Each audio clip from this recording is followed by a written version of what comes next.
namoonni akka kootti iddoo magariisa jaalatanii fi akkasuma gibbiin kan koo gibbii akkamii akka ta'e namni ilaalu feetanii hanga xumuraatti na wajjin turaas ni jira. Asuma namoo qursii hedduu salphaa ta'ee fi haala salphaadhaan baasii hedduu osoo nu gaafanne hojjechuu dandeenyu akkasuma mooyyuu hedduu kami'aawu jechuudha. Haaluma qallaaliidhaan namni kamuu hojjechuu ka danda'u laaluu yoo feetanii hanga xumuraatti na wajjin turaas ni jira. Akkana fakkaata. Asuma namoo like share godha. Assalamu alaikum warahmatullahi wabarakatuh. Shamarka fuune jaalatamtootaa fi kabajamtoota Oromoo jirra jirtu bakkuma jirtanitti nagaa fi kabajaan keenya kaawwanne qulqulluu araamadde isin biraa jiraatu isiniin jecha har'allee viidiyoo meeshaarraa kan waxaa jedhe maaliif qabadde isiniin dhufne jedhe viidiyoo achirraa waxaa jedhe qabadde isiniin dhufe jira jechuudha. As biratti qursii hojjechuutu jira jechuudha. Akkuma isin argaa jirtanii xiqqoo zayitii irra buusee erga zayitii fi qimamii fayyadamuu barbaadu jechuudha. Qonda barbaree akkasuma ximizii fi akkasuma heelii qurunfudii waan akka qonda barbaree kanneen itti erga fayyadamee ka'ee booda ruuza itti naqee ruuzaan xiqqoo wali aqulaalla'ee as biratti soosiin hojjechuu eeda. Soosii jechaan baay'ee bareeda jechuudha. Soosii namni fayyadamtanii jajjabina onnaa isinii kenna akkasuma onnee namaatiif dhahannaa onnee namaa baay'ee bareeda jechuudha. Soosiin waa hedduudhaaf bareeda jechuudha. Asirratti wantoota tokko tokko keessaa isiniif himee isin gaha.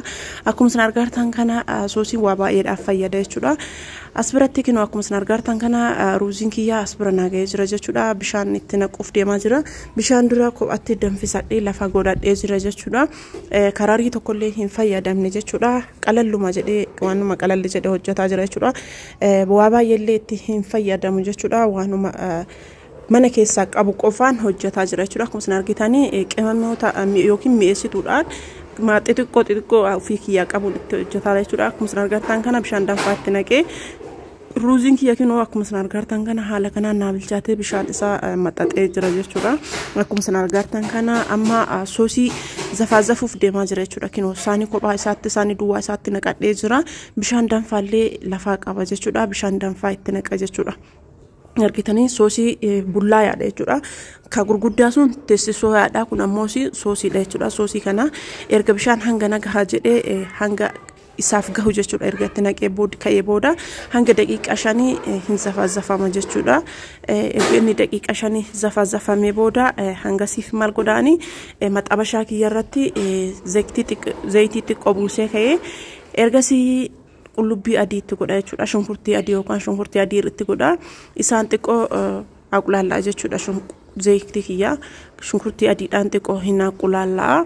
Soosii asitti xabbasuuf deemaa jira jechuudha. Naaf hubattan jedhee yaada. Soosii itti xabbasuuf deemaa jira jechuudha.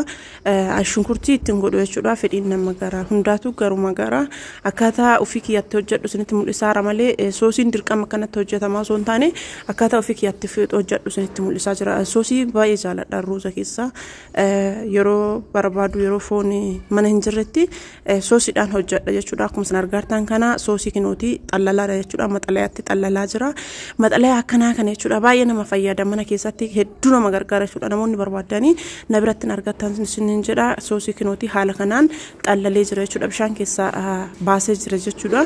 Asumaan eessatti naqaa maxabashaa qullubbii adii itti xabbase sanitti naqa jechuudha. Akkuma isin argartan sanii isatti naqa jechuudha. Asumaan shaayiillee danfisaa jira jechuudha. Akkuma isin argartan kana kinooti shaayii danfisataa jira. Qimamii barbaadu itti naqee asumaan ammoo xooshinyii namoonni jaalatan xooshinyii itti naqaa jira jechuudha. Xooshinyii kiyyallee hanga nagahaa jedhuu fi hanga na barbaachisa jedhu xooshinyii itti naqeera. Shaayii qixalillee irraa lollaa jechuudha. Shaayii qixalillee irraa lollaa xooshinyii irraa lollaa. Sababni isaa xooshinyii waan awwaara qabu jechuudha. Shaayii qixaliin biyya keenyaa daqqaaqii hadhaayaa tokko akka inni nadhoofnee fi ergasii erga inni xiqqoo naa danfee booda aanan itti naqa jechuudha. Aanan wajjin daqiiqaa hanga 3-4 hin takaattaysiisa jechuudha. Ergasii booda moqorqoraa kana lafuma godhadhee jira. Isa kan istoofirallee barbaadan kaa'uu hin dandeettanii. Ani garuu istoofirra kaa'ee hin jiru. Erguma danfisee ka'ee boodatti naqa jechuudha. Makarajii kana namoonni barbaadanii na biratti ni argattu isiniin jedha. Hedduu bareeddee jechuudha. Bakka ittiin dhiyeessuudhaa fi wantoota garaagaraatiif baay'ee bareeddee jechuudha. Namoonni barbaadanii makarajii kana na biratti argattan isiniin jedha. Moqorqoraa kana argitanii maxalayaa ofumaa ofirraa qaba waan ta'eef maxalayaa isaallee keessaa hin baasu asumatti jechuudha. Yoo qimamii bichaallee itti gootanas keessatti akkana dhiistan itti isinii baha jechuudha. Makarajii hedduu bareedduudha. Namoonni barbaadanii na biratti ni argattan isin jedha. Asitti qullubbii fi akkasuma ammoo zayitii erga walitti xabbasee booda soosii itti naqee jechuudha. Sirgitanii as bira soosii itti naqee soosii aqulaalla'aa jira jechuudha. Soosii xiqqoo xabbasuu qaba waan ta'eef soosii xabbasaa jira jechuudha. Akkuma isin argitan kana hanga inni kararii isaa jijjiiratutti akkanuma xabbasa jechuudha. Sirriitti xabbasa jechuudha. Hanga daqiiqaa 10 wayi akkasiin xabbasa jechuudha. Sirriitti xabbafamuu qaba waan ta'eef as biratti isa xabbasee osuma xabbasaa jiru as biratti barandaa irratti waan qorsii nyaachuu barbaaduuf jecha barandaa irratti fidee afaa jira jechuudha. Gibbiin keessa illee lishoodha. Yeroo guyyaa saafaa jechuudha ka sa'aatii booda baranda irra osoo hin taane achuma gadi baanee achumatti lafuma nyaanna jechuudha. Har'amma immoo sa'aatiin kun ganama waan ta'eef ganama immoo asumatti baranda irratti jechuudha kan nyaannu. Hedduu namatti tola jechuudha. Iddoo magariisaa kana nama hanga laaluu yoo feetanii hanga xumuraatti viidiyoo kee kan hordofaa isiniin jedha. Hedduu namatti tola waan ta'eef simmintoodha waan ta'eef laftiin qorraa akkanatti godhadhee jiru laala kaalsii irraan godhadhee achirraan taayitii godhadhee achirraan shiita godhadhee achirraan komportaa lafti simmintoodha waan ta'eef gibbiin guutuun simmintoo waan ta'eef baay'ee qorraa waan ta'eef of eeggachuun dirqama waan ta'eef sababa saniif akkanatti godhadhee jira. Argitanii akkanatti jalaaf gubbaadhaan ofitti mammaree jira jechuudha uffata. Akkasumas argartan kana boota sofraa afuu tottolchaa jira jechuudha. Bakka bootaan itti qursi nyaatan sun yoo ala ta'u jechuudha. Akkam akka namatti tolu osoo argitanii hedduu namatti tola jechuudha. Ijoolleen mana madaamii jirtan jechuudha. Inshaallah guyyaa tokko galtanii haala kanaan gammaduun keessan hin oolu. Obsaas ni jira as biratti mi'eessituu yookaan qimamii ofii barbaadu fayyadamaa jira jechuudha. As bira qimamii baay'ee fayyadaman. Wanta ani fayyadamu sigaa maxabashaa goggogsee hindaakaa acha dimbilaa lallee akkasuma goggogsee daakee fayyadame jechuudha. Hundaa garuma garaatti jechuudha. Makallashaa akkasitti guddisanii hin fayyadamu dhugaa himuu fi dhugaa isinitti himuuf makallashaa akkasii guddisanii fayyadamu. Ginjibilaa fi qullubbii adiillee goggogsee erga tumee quncisee tumee ka'ee booda goolii goggogsee daaksee akkasitti fayyadame jechuudha. Namoonni barbaadan isiniif hojjechuu hin danda'a. As biratti jechuudha qaaraa kiyyatti godhadhee kinootii ruuzni bilchaatee lafa jira waan ta'eef erga mi'eessituu barbaaduu fi sooqiddatti naqee booda asitti naqaaraa jechuudha. Argitanii sooqidda sirriitti xinniqqaaqee godhuu qabdanii soosiin sooqidda qaba jechuudha. Soosiin sooqidda qaba waan ta'eef maxabashaan kiyya kun baay'ee na jalaa guba. Kasiraamii illee qaba garuu isaaniif fayyadamu waan kanumaan fayyadama jechuudha. Akkasuma immoo waliin gahaa jira jechuudha. Asitti akkuma isin argartan kana soosiin sooqidda qaba waan ta'eef sooqidda sirriitti xiqqeessuu qabdan jechuudha yoo fayyadamtanii. Ani ruuzarratti sooqidda waan godhee jiruuf jecha asirratti amma sooqidda hin goone jechuudha. Soosii irratti sooqidda hin goone mataan isaatu sooqidda qaba waan ta'eef soosiin jechuudha. Haala kanaan erga waliin gahee ka'ee booda tirii ruuzaa irra qopheeffadheera jechuudha. Tirii ruuzaa kana namoonni barbaadan jechuudha. Seetti sadiitu gurgurama waan ta'eef namoonni barbaadan na biratti ni argatan isiniin jedha. Kinootii barandaa irratti haala kanaan farrasheera jechuudha. Akkuma isin argartan kana bakka qalalli jedhee jechuudha. Wanta sammuu keenya ittiin uf bohaarsinu waanuma mana keessa qabnuuf haaluma xiqqoodhaan jechuudha. Haala kanaan ittiin bohaaruu hin dandeenye jechuudha. Wantoota asirra argitan kanarraa wanti isinitti tole yoo jiraate jechuudha keessan dubbisuu hin dandeettanii siinii shaayii kanneen illee jechuudha.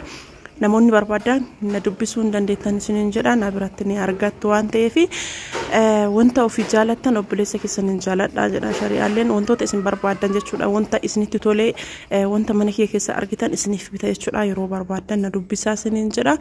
Keessattuyyuu makarajii kana hedduu jaaladha waan ta'eef isaanii ruuzaa kan jechuudha. Waan hundaaf namatti tola jechuudha. Yeroo hundaayyuu wanta akka ruuzaa ta'ee akkasuma makaroonii bakka wanta barbaadu jechuudha. Paastaa ta'ee maali asirratti fayyadamna jechuudha. Akkasuma salaaxaallee hedduu bareeda jechuudha. Asirra yoo fayyadamanii kinoo ruuziin kiyya akkana fakkaata jechuudha. Ruuziin soosiidhaan osoo barattanii hedduu isinitti tola jechuudha. Gibbiin keessillee akkana fakkaata jechuudha. Qilleensa akkana bareedu kan argitanii muka akka tiraasu qilleensi ijoolleen mana madaamii jirtanii biyya keessan galtanii qilleensa akkanaa kana fudhachuuf qalbiin keessan isin gogga'ee jiru amshir guyyaa takka galtanii gammaduun keessan hin oolu abdii qaba jechuudha. Akkas taatanii wanti hunduu guyyaa eeggata malee dhufuun isaa hin oolu jechuudha. Akka akkana laaltanii qalbiin keessan itti isin buhaaruuf jechuudha. Akka isin foraabe malee wanta namaan addaa isin foraaba akka hin jirre hin beekaa biyaansi hanga tokko isin gammachiisuuf jecha jechuudha.